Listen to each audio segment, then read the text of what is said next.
Hello, everyone. It's Joyce Davis coming to you again. I'm President and CEO of the World Affairs Council of Harrisburg. And we are coming to you again with our Great Decisions discussion series. And the discussion today is really a fascinating one. The discussion today is about science across borders. And we are really privileged to have with us an expert who can talk to us about what all of this means, and that's Heather Ashby. Heather, I first learned about you at the U.S. Institute of Peace, but you've moved on and now are a consultant elsewhere. But welcome here to be with us to share your expertise. Yes, I'm very happy for the invitation and to engage with all the participants. I look forward to an informative and lively discussion. Well, wonderful. We're going to tell you a little bit more about Heather's expertise and her background right after we watch our documentary, our mini documentary on this topic. So thank you for being here with us. And now I'll ask Michelle to please share the video with us.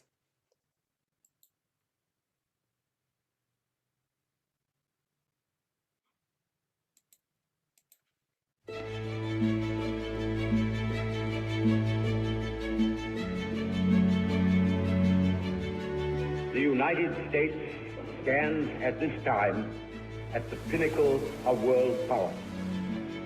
It is a solemn moment for the American democracy. For with primacy in power is also joined an awe-inspiring accountability to the future. Welcome back, ladies and gentlemen, to the Great Decisions Masterclass. Our Week 3 Foreign Policy Challenge is Science Across Borders. Last summer, the blockbuster movie Oppenheimer was released, telling the story of the global race to split the atom, harness its power, and create the atomic bomb. In so doing, a brand new field of policy studies emerged called atomic diplomacy. Our initial aim was to prevent other nation-states from gaining access to this invaluable technology, to create a monopoly over the resources and the knowledge related to the atom. That quickly gave way to a policy of limiting the proliferation or the spread of nuclear weapons to as few countries as possible. As the Cold War unfolded, an arms race between the superpowers emerged. Our arms race was underwritten by a basic policy called Mutually Assured Destruction, or MAD. If one nation-state can counterattack with devastating atomic, hydrogen, or nuclear force, the initial country will be deterred from launching a nuclear strike against us. It shall be the policy of this nation to regard any nuclear missile launched from Cuba against any nation in the Western Hemisphere as an attack by the Soviet Union on the United States, requiring a full retaliatory response upon the Soviet Union. Into the 1960s and 70s, it became abundantly clear that the volume of nuclear weapons was becoming a problem.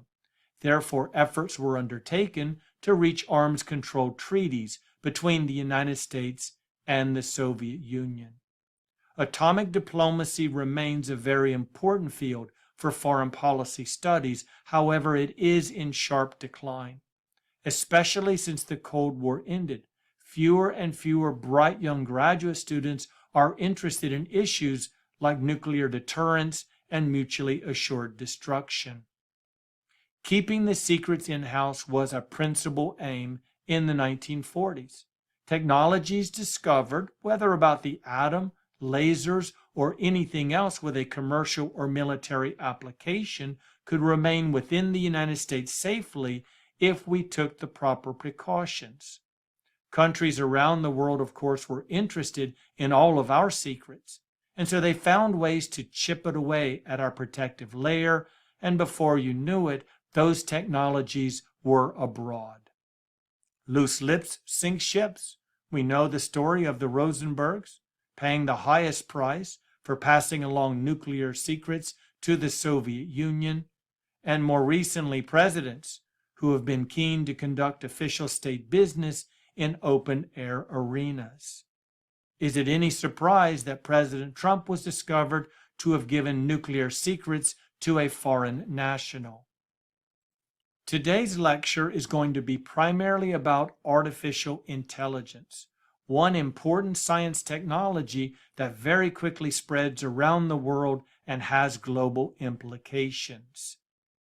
In our mind's eye, we can conjure images of what it looks like for computers to think for themselves and make decisions independent of humans, whether as Hollywood productions in the 1960s or more modern versions of the very same story. The so-called godfather of artificial intelligence is a gentleman named Geoffrey Hinton, a computer scientist who spent much of his career at Google. Recently interviewed on 60 Minutes, he said, "We really don't understand how they, meaning computers, do those things. For the first time," he continued, "we have things more intelligent than us. They're not self-aware, but conscience is in the future." One of the ways these systems might escape control, he argued, is by writing their own code to modify what they can do. The question asked of him, will artificial intelligence take over humanity? His response was, yes, that's a possibility. Recently, Politico reported that there's a sprawling billionaire network spread across Congress, federal agencies, and think tanks pushing for an artificial intelligence apocalypse at the top of their agenda. But limiting the impact of artificial intelligence cannot be done by one nation.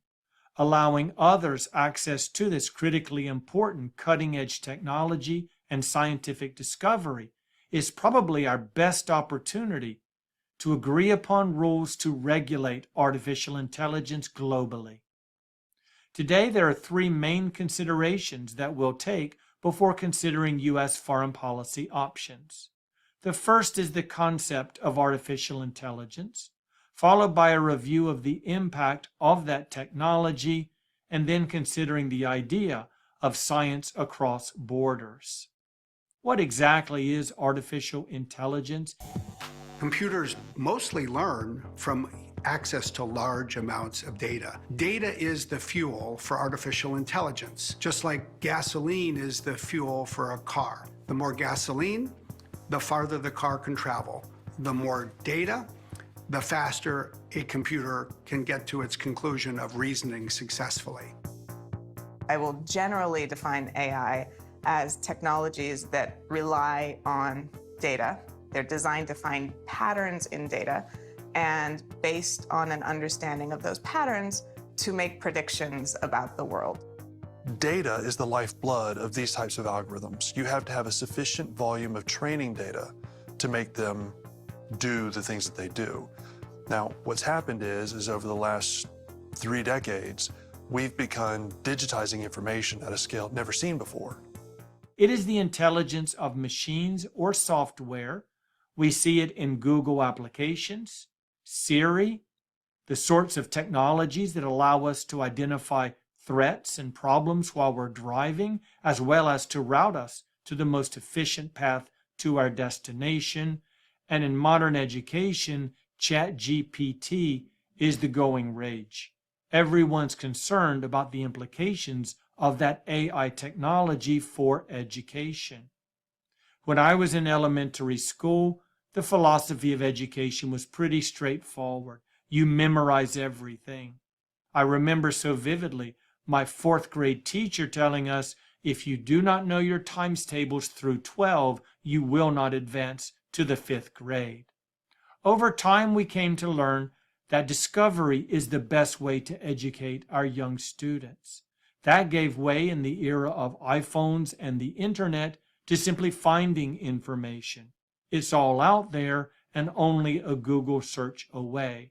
Today, our students are allowing artificial intelligence to not only find the information, but to put it into coherent sentences, statements, and full-term papers. We're becoming a bit lazy on our scientific side because of our belief that artificial intelligence can reach all of the conclusions we need and do so much more efficiently. The evolution of artificial intelligence dates back over the course of about 70 years. It was in 1956 that the first academic department of artificial intelligence was established. The path forward was a bumpy road. Interest ebbed and flowed, federal funding declined and rose. A major breakthrough was noted in 1996 when a computer beat the greatest chess player in the world.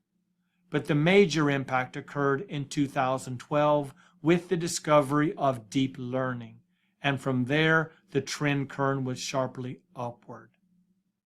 Think about the implications of artificial intelligence, all of the things that it can do for us. Wouldn't you love to hear a new song by the King? It's possible with artificial intelligence. We can feed into a program Elvis's music, and it won't simply extend it in a linear fashion. It will understand the underlying philosophy, the basic way that he made music, and produce music that is wholly new, but at the same time reflects the spirit of Elvis Presley. The impact of artificial intelligence goes well beyond additional music. It is both positive and negative. And one of the great challenges that we face as a global society is trying to balance the good with the bad. There is a myriad of social problems that artificial intelligence might be able to solve for us. They include the fields of medicine, discovering the true origins of the universe.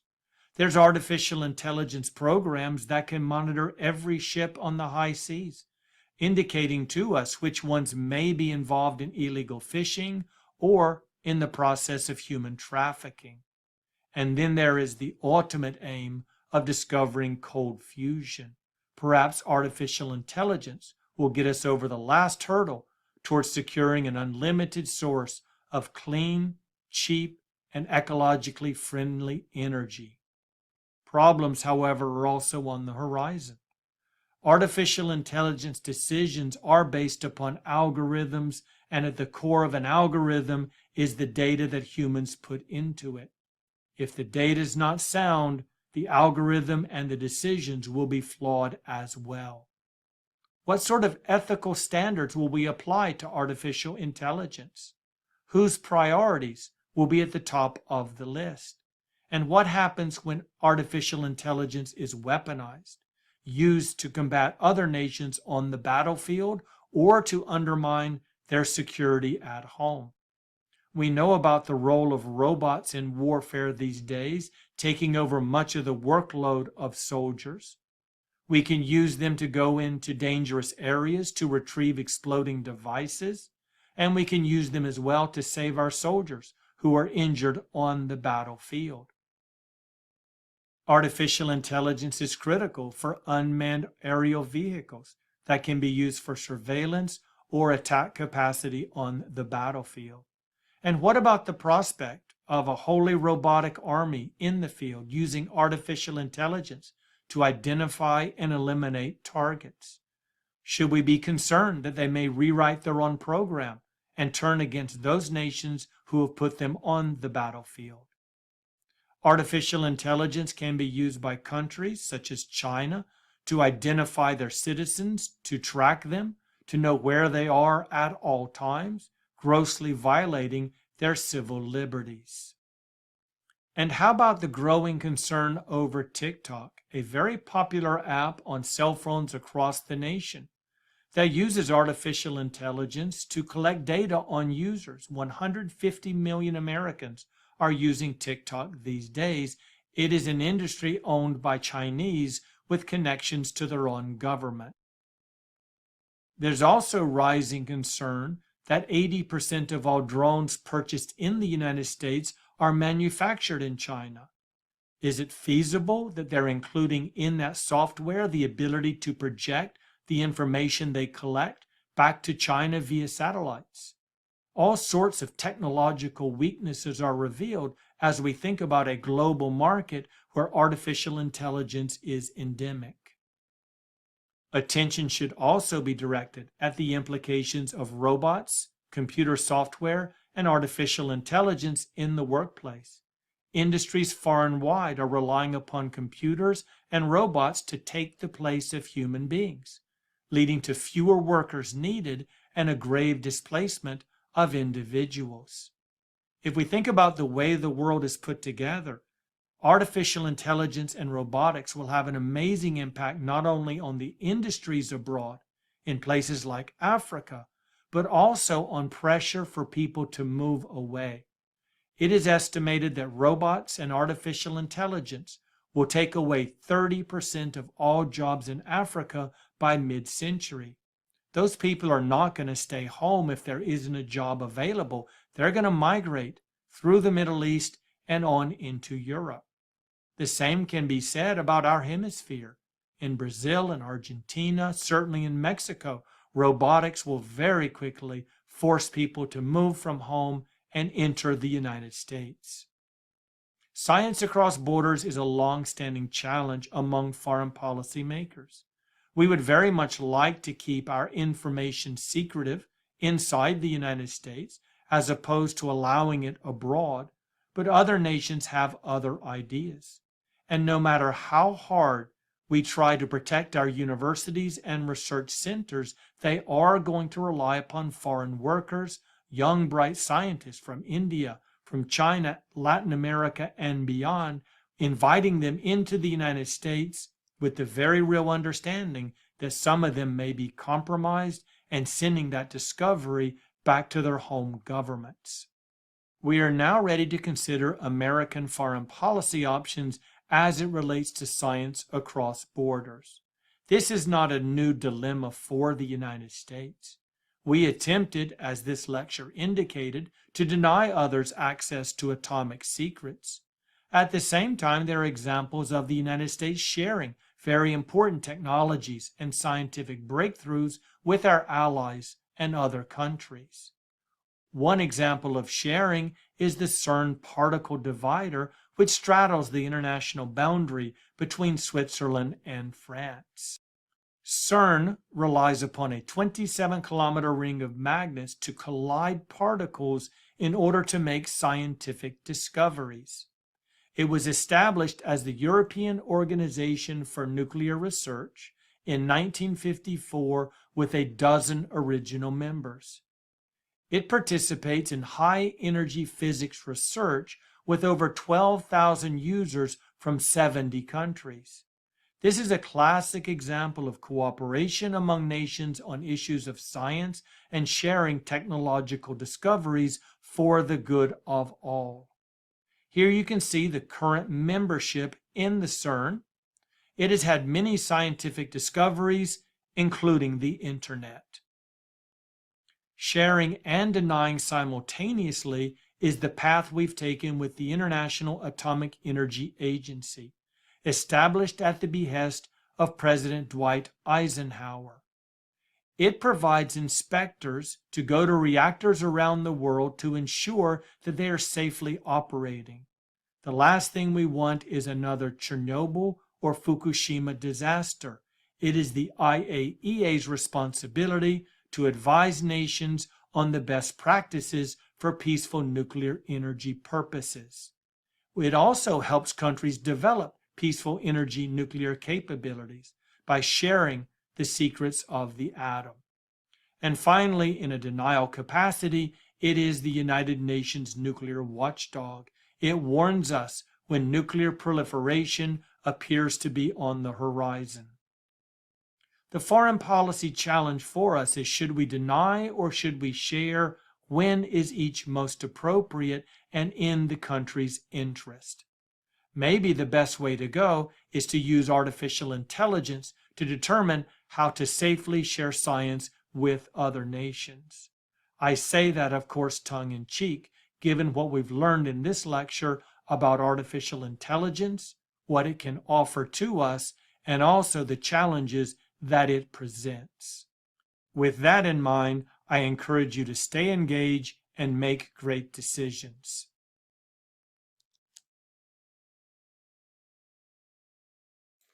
Well, that was quite a lot to deal with, I'll tell you. But I think we're in for a fascinating discussion. And Heather Ashby is a principal consultant with Corner Alliance, working at the intersection of national security and technology, which is just what we're talking about. In this role, she supports Corner Alliance's work with the Department of Homeland Security's Science and Technology Directorate. Now, Heather Ashby was previously the Associate Director for the United States Institute of Peace's Program on Disruptive Technologies and Artificial Intelligence. She joined USIP after 7 years with the Department of Homeland Security, where she worked on both domestic and international affairs issues. Her research interests include misinformation, boy, there's a lot of that, disinformation, there's a lot of that too, and malinformation, as well as artificial intelligence and digital security and safety. I am just delighted to welcome Dr. Ashby, who received her doctorate from the University of Southern California in 2014. Dr. Ashby, we need your brain to help us figure this out. So I turn it over to you now to give us your impressions, not only of the video, but of this topic in general. So take it away. Yeah, thank you so much. And so there's so much to cover. And I think one of the challenging things to remember about AI, in contrast to previous discussions about powerful weapons, such as in the video, talking about nuclear weapons, is that AI is evolving. We don't know the full capability. With nuclear weapons, we knew what it could do because it was demonstrated, and it's either destroy or don't use.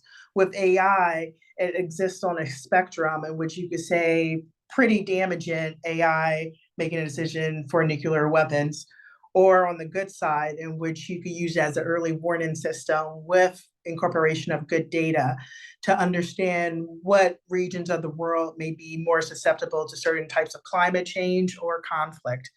And that's just an example. I think we're still figuring out in the world what AI can do, and that's going to keep going on for decades and decades. And so I think it's incumbent upon societies, communities, to be creative, see what challenges and issues exist within a society and whether technology can help address them. But this is after seeing what other approaches have been tried, and if they can't advance or were unsuccessful, does technology then provide a solution? Not just say throw technology at the issue, because people still matter, they're important. And behind all of this discussion about AI, we would have to remember that it's individuals developing it. It doesn't exist on its own, and we're not at a stage in which AI is thinking on its own and then going into our systems and going to destroy humanity like the Terminator. We're not there yet. Excuse me. And from some experts, we won't be there for a very long time, if ever. And so that's something to consider. To go back to the video, there are a few things that I liked about the video. One core area is that we need to remember that data is the cornerstone of AI. And it's not just coming from TikTok. And I think that was a bit of an exaggeration about saying that we're producing all this data that goes into TikTok, then TikTok share it with the Chinese government.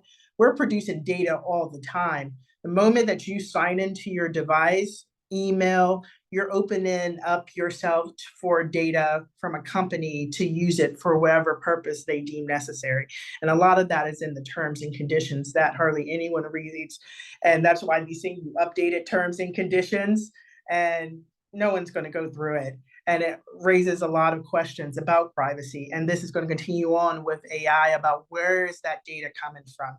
Because one aspect of AI that I argue is that it's a reflection of humanity, the data that goes into it. So if there's something terrible in it, it's a terrible aspect of humanity because it's scraping the internet for that information. And so you're going to get offensive stuff. You're also going to get good stuff. And so you need to have strong, good experts who are able to label the data, whether it's good, bad, or neutral. So then when you engage with it, say in the example of generative AI, it knows that when someone types in how to build a bomb, that is a negative query. But if anyone has been using generative AI, there are still a lot of hiccups with it and things they have to figure out. At the same time, a lot of the data going in is not transparent. We don't know what OpenAI is using. when they put it into the system to train it, as well as other companies. So that's another issue. And that leads me to the next aspect of the video of looking at these examples of international cooperation. I think international cooperation around AI is great, but I don't think the examples provided are necessarily correct, mainly because these are tools that were in the domain mainly of the government and facilitated by the government. When we're talking about AI, a lot of the most powerful, strongest examples are in the private sector. And I don't think we've been in an example in which tools that could help support or damage humanity are largely in the domain of the private sector. So looking at international governance challenges, then we're figuring out that it's not just state to state cooperation. You need private companies to be a part of those discussions and adhere to human rights law, the UN Charter. How do you get their buy-in? Not just to say that, oh, we're just going to be in the way that some aspects of the Biden administration is like they agree in principle, but it's nothing in legislation. There's no regulation, international treaty or law around it. And so I think that's one of the biggest challenge with government or governance is how do you bring private sector to the table to adhere to basic terms that have bound the rules-based international order. And I also wanted to point out that another aspect of the video is education. Education is going to be so important about this. I don't necessarily agree that we're at a point where students are saying that AI will do it for me. I think some of the challenges of education is that the way we have structured it in the country, that it's harder to encourage kids to do critical thinking if they're always being tested. And so that's what I encountered when I was in college and teaching college students, is that they just wanted the answer and it didn't matter whether it came from Wikipedia or at the time there was no generative AI accessible to the public. And so I think education, especially if there are educators out there, you're playing such a vital and important role of just informing people of how to think critically. Because even if they go to generative AI, ChatGPT, that doesn't mean the information is correct. So they need to know how to search for the correct information, whether that's looking at other sources or discerning whether another source is AI generated. It could be a whole website that's AI generated. How do we get to a point of identifying that? And then lastly, I just wanted to say that it's always important for this country to be welcoming to people with ideas, whatever country they come from. And while there is the possibility of you always get a spy situation, I just want to acknowledge that in the executive order that came out of this current administration, presidential administration, that they are taking those national security precautions while encouraging AI talent, not only for bringing people overseas, but domestically, especially underrepresented communities who usually don't have access to technology or the ability to advance and be part of the data gathering or the development of technological innovations. And so those are a few areas. And so welcome a broader discussion. Wow, you once again you've got my mind just spinning here with questions and things. So let's slice it off bit by bit. The first thing that really causes everyone alarm, and you kind of addressed it, but you really didn't, is can it rule the world? Can it take all? I mean, will it? You said probably won't, but is that really a possibility that machines might get so out of control that they start controlling us? I think that's always a possibility, but from what I've read, the way it's developed, we haven't even got to that level. Like ChatGPT still has basic issues with it. And if we can't deal with the basic issues of generative AI, then I don't think we're going to get to a point where we have Skynet active. I think it's always an aspect of it in terms of you have people with the technical know-how to build these more advanced systems, but it also takes a lot of money, computing power, and chips. And so in order for AI to advance, that's why Sam Altman, the head of OpenAI, was like, I need $7 trillion because I need help building chips. Wow. And So not as easily accessed as we would think, right? Yeah, because AI functions not only on data, but it needs advanced chips in order to build the systems that get you to the point of being further along than we are now. And are these advanced chips dependent upon minerals that are in certain parts of the world and not in other parts of the world? Yes, they're dependent on minerals as well as water. Aha. And so it's a heavy energy intensive. And so as AI develops, and this is something that wasn't discussed in the video, and it's various experts touch on it, but what you're going to see is more conflicts potentially in the future as the countries that are the sources of these minerals are maybe unstable, and then you have competing countries going in there and trying to extract those minerals. And you see that with the case of the Democratic Republic of Congo, in which you have China, the US, and other countries looking to extract the minerals and then transport them out. And so there's been discussions of who's going to build this railroad to get the resources out of the Democratic Republic of Congo. But no one's talking about how do you build a strong, stable government that supports the people who are citizens of that country, not just the resources.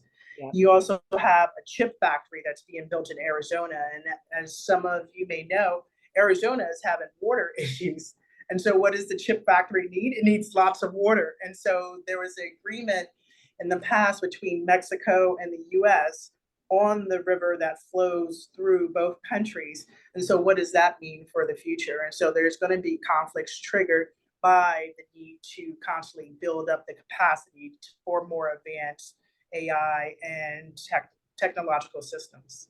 So I really do envision that AI, because knowledge is power, I do envision that it could realign the power of nations, depending upon who has the ability to use this technology and to have access to it.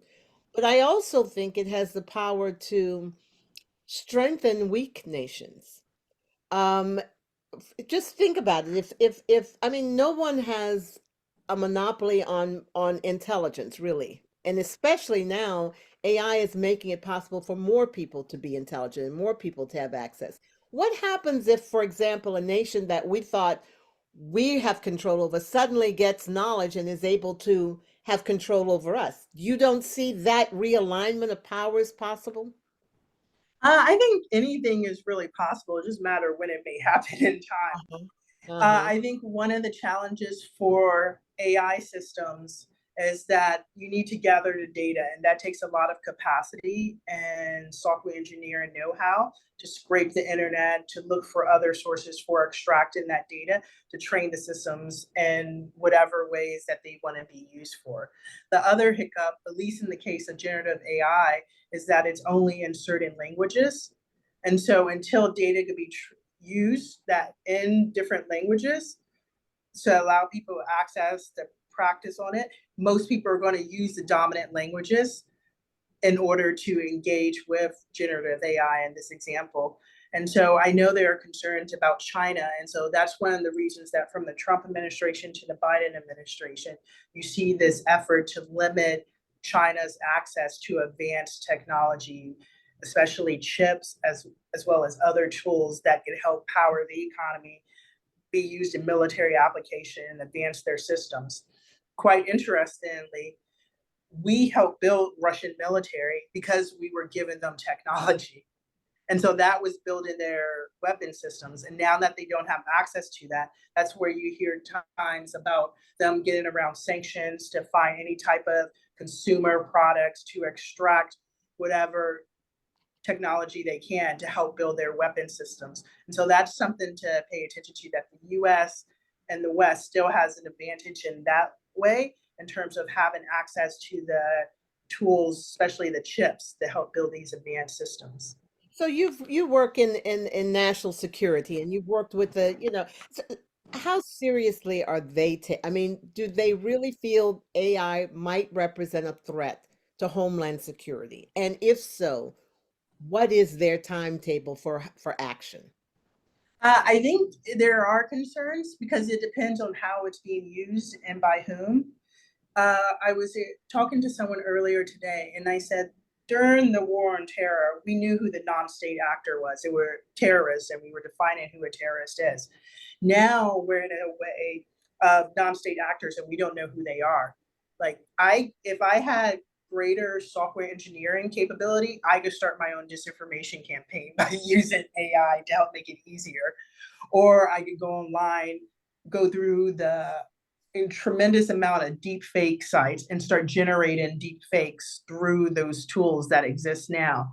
And so that is one of the areas of consideration in terms of thinking about the challenges in national security. The other is what type of AI, even if it's not the most advanced in the Russian or Chinese example, and weapon systems, whether it's drones, which are becoming a powerful tool of war.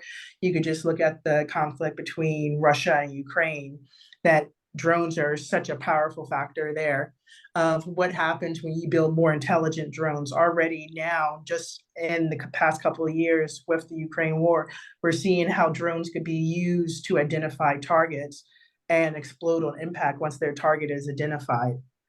Wow. And Wow. so those are national security concerns. The other one is attacks on critical infrastructure. And that's been an ongoing concern just with the sophisticated ability of individuals and states being able to hack systems, go after electrical grids, go after other important aspects of US critical infrastructure that's tied to any type of online access. And everything's tied to online access these days. There's nothing that isn't that. Okay. Your refrigerator could be connected to the internet. My oven is Wi-Fi. So, but let me ask you, and I'll get to this. There's a good question here, but I want to talk a little bit about what we're really in a sci-fi world now. I mean, it's almost like whatever you can imagine can be. And one of the things I thought, wouldn't it be wonderful? And just tell me how outrageous this is. Wouldn't it be wonderful if AI can create a force field that protected us from viruses, from diseases, from bullets? And wouldn't that equalize the world when we can interact, but you can't hurt me and I can't hurt you? Is it possible that AI could come up with something like that? A Star Trek force field? Well, I think to a degree that was the imagination of the Iron Dome for Israel, in which it has those technical tools to sense when attacks are coming, to warn the population and to protect them. In terms of something being more all-encompassing, I think the challenge there will be that you're given so much power to one system or a multi-layer system to do all of that across a society. I would rather it to be more individual. Well, that's what I'm talking individualized. about. Yeah, I'm talking about individuals have a force field. yeah. So you have a force field, I have a force field. So I think that would cost a lot of money. We may get there, but it would cost a lot of money. And it may be when all the wealthy people go to Mars and then they'll have their AI force field on Mars. And the rest of us don't have access but to that. it is within the realm of possibility from what we're seeing now.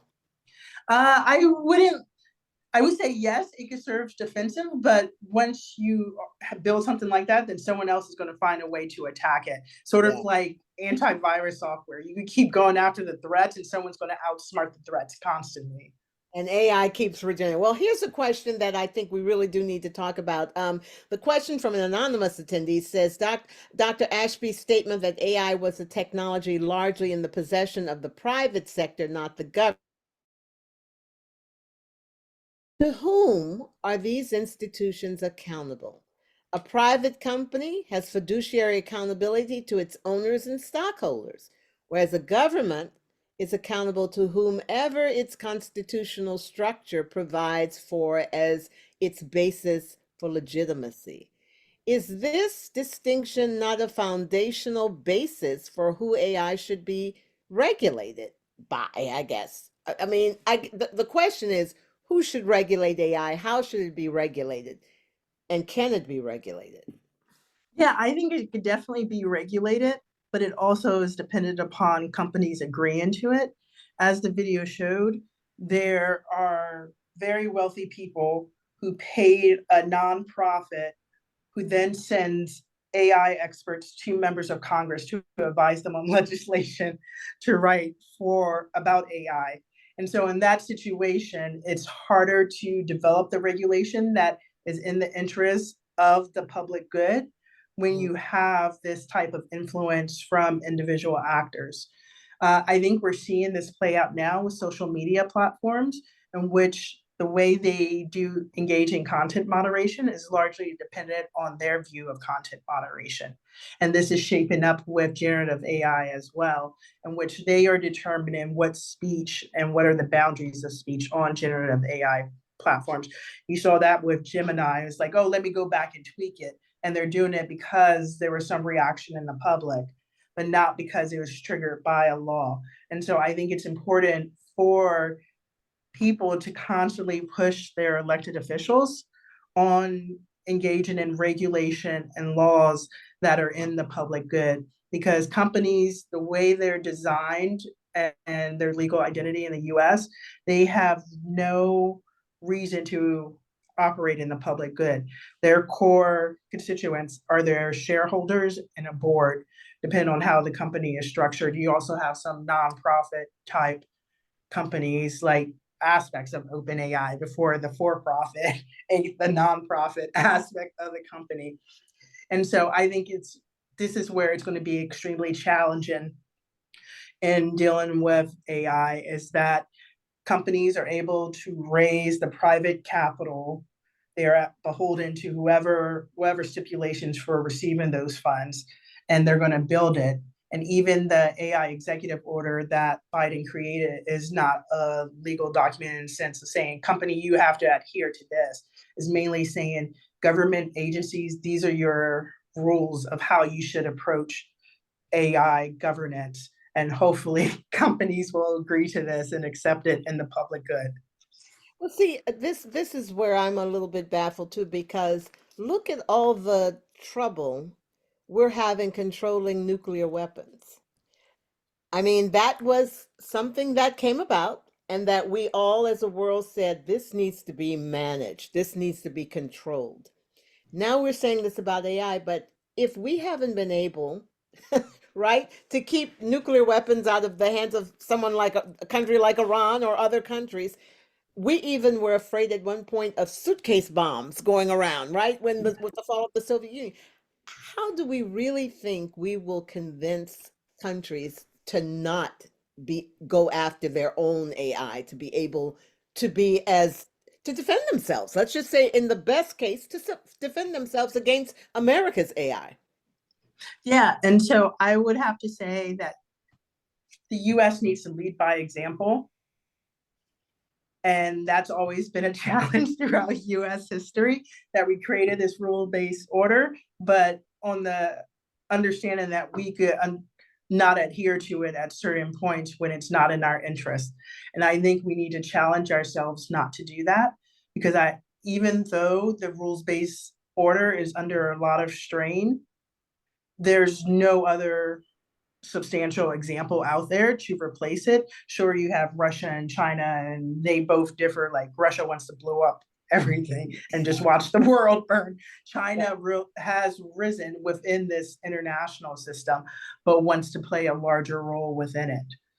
And so I think in that situation, that the US and other countries that over the years who have laid out the terms of this order need to also lead by example. And that will be so important, especially if you think of this year when there are so many elections taking place, that if the US could have a strong election, no matter how it turns out, that demonstrates the value of democracy, that will have widespread impact on the rest of the world. And so we shouldn't forget how impactful the US and the actions that we take each day as citizens can have for others in the world who are trying to imagine something different than whatever system they're living under now.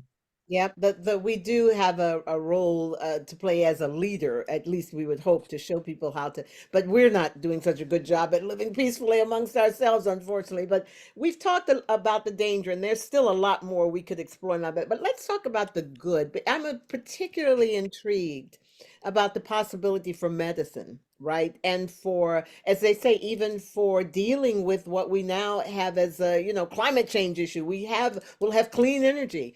What do you see as some of the real positive things that AI could bring? Yeah, and so the UN are developing use cases, and so I think that's a good example. The UN has the AI advisory board that just released their interim report in December, this past December, and they're going to release their final report in August of this year, right before the Summit of the Future. And so I'm really tracking the UN because they are trying to lead by example by bringing together individuals, experts, and stakeholders from different parts of the world, not just focused on the West, but countries in the global south, to have these discussions about this technology and how should we approach governance.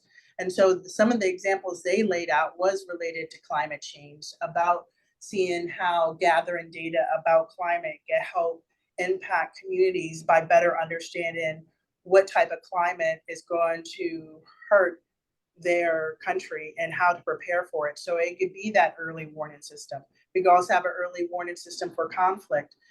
As much as we talk about the disinformation and misinformation on social media platforms and social media being a cesspool, you could also use AI to go through and scan social media to look for any increases in certain terms or speech that could give indicators that, oh, we may be heading into conflict in this particular country. How do we prepare and reduce tension before it gets to a physical altercation between two countries or internally within a country? And so that wouldn't just be social media scanning, that could be using satellite imagery. Are you seeing militias or other groups move in a way that looks like a conflict is possible? I think an example of Ukraine, even though there is some negative discussion about these technology companies that went into Ukraine, one company is using facial recognition to identify Russians who have committed war crimes in Ukraine by scanning the internet to look for individuals with that face and attach a name to them so they could be persecuted for war crimes. And so that could be another area in which AI could be useful. Of course, we need to be careful about misidentification. That's always a possibility. But this could also go a long way of helping people who are peace builders who are active in this space of war crimes, identifying the individual, knowing what crime they committed, and making sure you have identification of that individual. And so there are positive uses. Another one is when you think of a battle line, a ceasefire line between two countries or within a country. Drones can monitor that ceasefire line instead of having peacekeepers there who could be attacked at any moment and have to intervene. And so you could have drones analyze information about movement to see who shot first and then take appropriate political actions based on AI combing through all those images that would be next to impossible for individuals to do. Right. Now, of course, then you still have to figure out what's the right way to respond after you have the information, right? I mean, AI can help you with political will, but we'll get there. good point. Very good point. Now, I also noticed it said it right now it is able to track and to see what's going on in the seas, to be able to look at a vessel and to determine what that vessel is up to. Is that really possible right now? I've heard about that as an example of just tracking ships on the ocean. Yeah. And I think we have that in general. This is sort of a lighthearted example. There is a X account that likes to track the the private jets of billionaires and celebrities. And so already we have the capacity to do something like that. And so AI could also assist. And they're doing this as a way of saying, hey, you're polluting the environment at more rates than you should for just doing short trips or longer trips when you could get on a commercial airline. And so that's caused controversies among the celebrities. But yes, so we already have the way of tracking that type of movement. And so, yeah, AI could be more helpful in tracking ships. especially in areas where there could be the potential for pirates and other nefarious activities that impede peaceful vessels, shipping vessels for trade. Yeah, and I'm assuming, I don't know if you know much about this, but that the advances for medicine, the potential to discover new ways of combating viruses like we had with COVID or other things, just detecting and curing, that must be possible through AI. I mean, more Yeah, and that's innovative approaches. Yeah.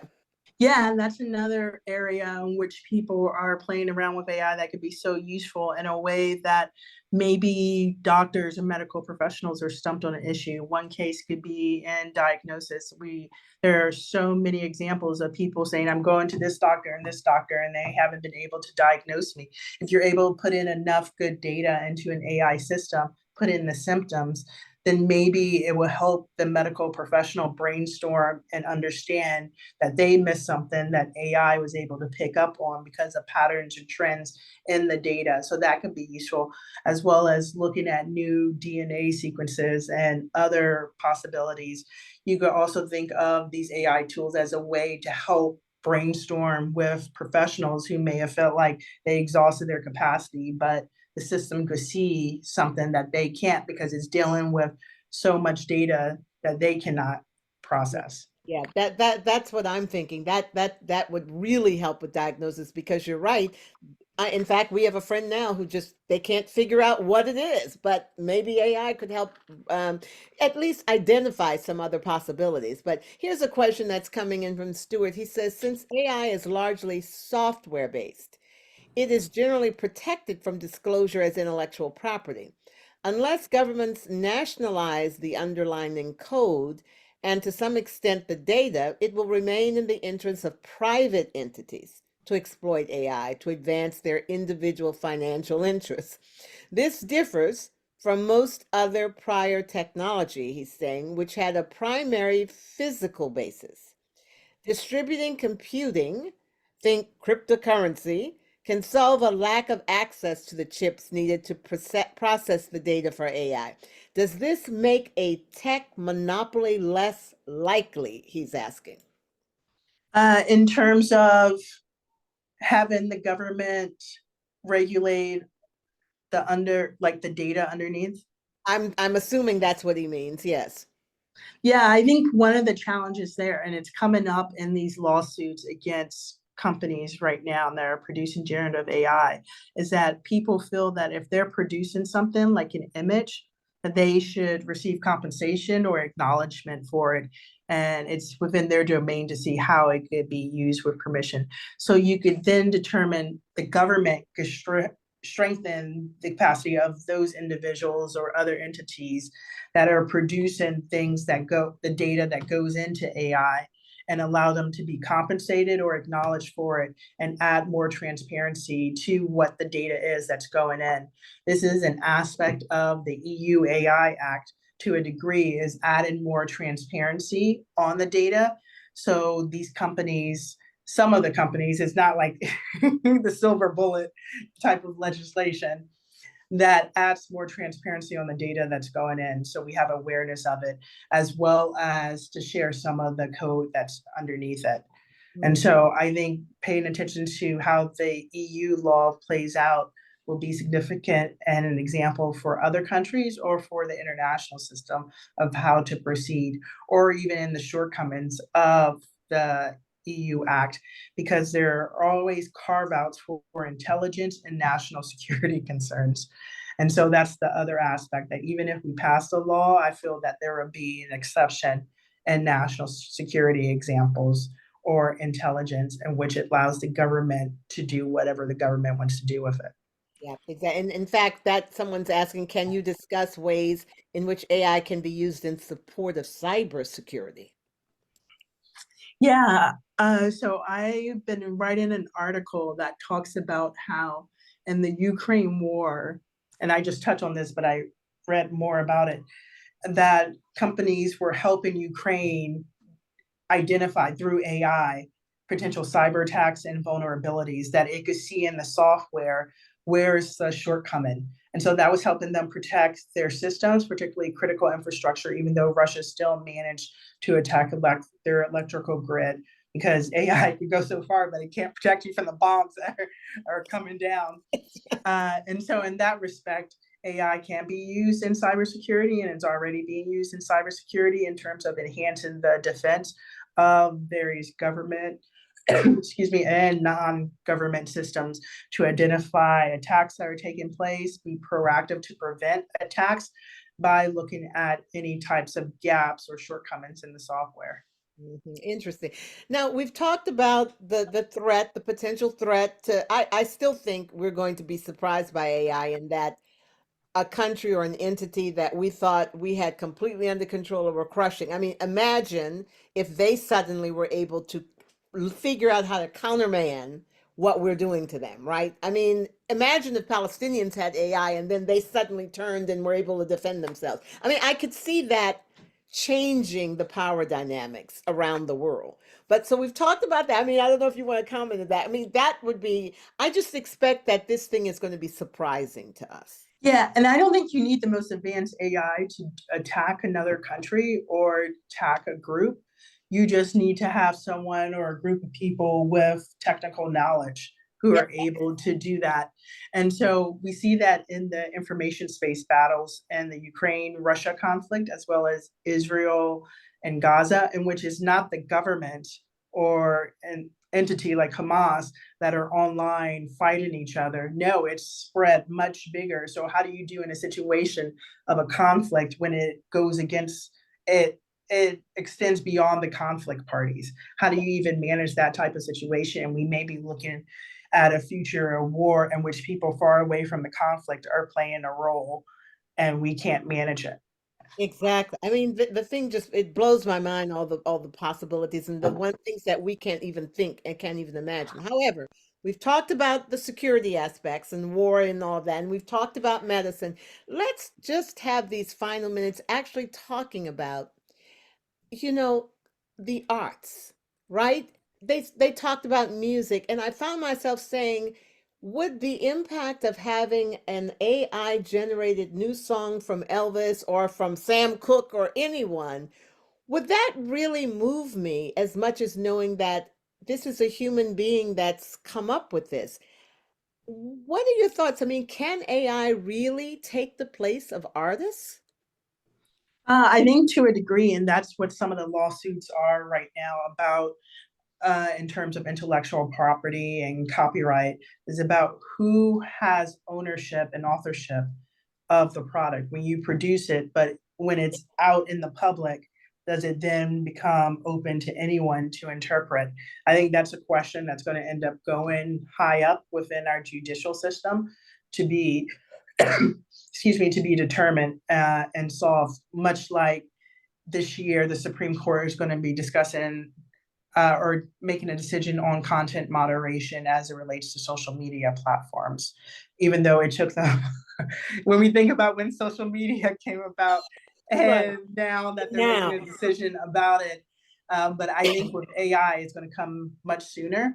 I think on the flip side, some positive aspects of thinking about AI is for people who may not have the set skills to be an artist, could play with AI and produce new types of artistic products, or people with disabilities having access where they didn't have access before. And so I think that could be positive uses in the arts. That doesn't take away some of the more challenging, but I think with AI, because it's going to exist, we need to find a way of also looking at the positive uses and being creative and looking at how it can help people. I just wonder though if it's going to cheapen the arts. I mean, if anybody can simply produce a Picasso, what's the point of having a Picasso, right? I mean, I just wonder if it's going to really diminish, even as it produces beauty, will it diminish the value of that beauty? Yeah, I think that's a challenge. And there's a book, and I forget the name, that talks about how just the algorithms that are used on social media are creating a flat culture because it's helping to predict and show you something you like and shows it to you over and over again without you looking at a diversity of information or images. And so we're already in that situation with the algorithms. So if you put AI on top of that, you're looking at additional challenges that could be to the detriment of culture and the creativity that we have relied on and found so inspiring when we listen to music or when we see an artwork. And I think that's something that people have to push for, of the value of creative thinking in this space and not just to rely on technology. Yeah, someone has written that Trump supporters target Black voters with fake AI images. I mean, we're going to see a lot of usage of AI in these coming months as we lead up to the elections, Yeah. I'm sure. So leave us with this. I mean, as you're looking at this from your expert perspective, what are those things we need to be wary of, how can we guard ourselves from being too overwhelmed and maybe duped by AI? And what do you really see? How quickly is this coming at us? I say it's coming pretty quickly when you think of online and the creation of fake websites that's just AI generated articles to be clickbait. So that's already around. So I encourage people to check more than one source, because you could go on a website and you look at the advertisements and it's going to give you some sensational headline. It's like, oh, click on this. A lot of that's AI generated. I would say be wary of images that look off. And a lot of times it's going to be an offensive image that's looking at, it could be a deep fake of an individual in a compromising position. It could be another type of image. And so I would look to verify that with more sources. Sometimes social media can be helpful in seeing whether other people are talking about that subject, and then that can help you point it out, because there are some like PIs, I say PIs in quotation marks, their own sleuths online who help uncover stuff. And so sometimes social media could be useful in that regard. And I would just say treat all information critically, especially as we lead up to the election and it gets closer, that you're going to see a lot of sensationalist stuff. You may receive AI robocalls. You're going to see videos posted online. If it seems like something incredibly off or slightly off, then double check it with another source, because that's coming. You say that, and also just on a personal level. I mean, we know there's so many scams and so much fraud that target, especially elderly, although young people too fall for some of this. That with AI and being able to reproduce, what your mother sounds like, or what telling you to go and get this money out of the bank or something, that's another reason that I think people are really, really concerned about the potential for hurting not only nations but individuals with AI. Yeah, and that's definitely an issue that's been evolving over time, is the role of AI in creating scams. Yeah. And so I would encourage people to do two-factor authentication on all their accounts. If someone's calling you to talk about moving money, Don't ever do it. Don't ever do it. Yes. Hey, if the email looks like it's from someone within your contact list, but look at the email address, because the email address more than likely is going to be off, even though the name associated is someone that you know. And so always follow up with the individual. If it's something that may seem incredibly scary, that someone's in the hospital or so forth, then try to contact a loved one who may know that individual, a friend or loved one, colleague, in order to verify that information. So I will always say verify, that we're in an age of constant verification. I know that takes a lot out of people to go that extra step, but it will save you in the long term. It'll save you heartache in the long term. That's exactly right. And yes, we are living in an age where we have so much information, and information is power, but we have to also increase our skepticism, to be on guard, to realize when you're out there, especially in social media and other places, what you see may not really be what is the truth and what is. So, Heather, we could talk to you for 6 years. and not plumb the depths of your knowledge. And as you say, this is so here's the thing. The World Affairs Council of Harrisburg is now partnering with several other World Affairs Councils around the nation. And we are going to organize a series of webinars like this, looking at the future of AI. So we hope to stay in contact with you.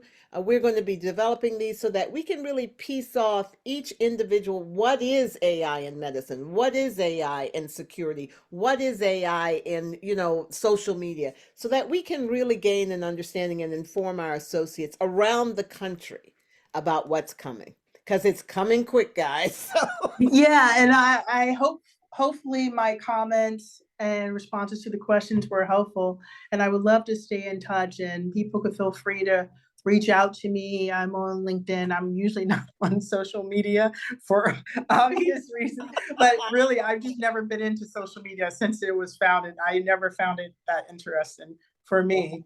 Well, you're on our Facebook page now, so we thank you. And all of our associates, thank you. That's not to judge people. People can use social media. I have no issues with that. People use social media, enjoy it, connect with people. I'm not making a value judgment on people using social media. I hear you. But no, we appreciate your sharing, and you have a way of making it really just understandable and down to earth. So with that, I thank you. And we will stay in contact. I've got some applause coming up for you. So we thank you, and we will stay in contact. We will invite you again, because what you have to share, and as things are progressing so quickly, we really need to stay increase our understanding of all of this. So someone is saying, thank you for such a great session. Thank you. And thank you, our dear viewers, for being here with us as well. Heather, enjoy your evening. You'll be hearing from us. Goodbye. All right, wonderful. Thank you, everyone. This was wonderful. Bye.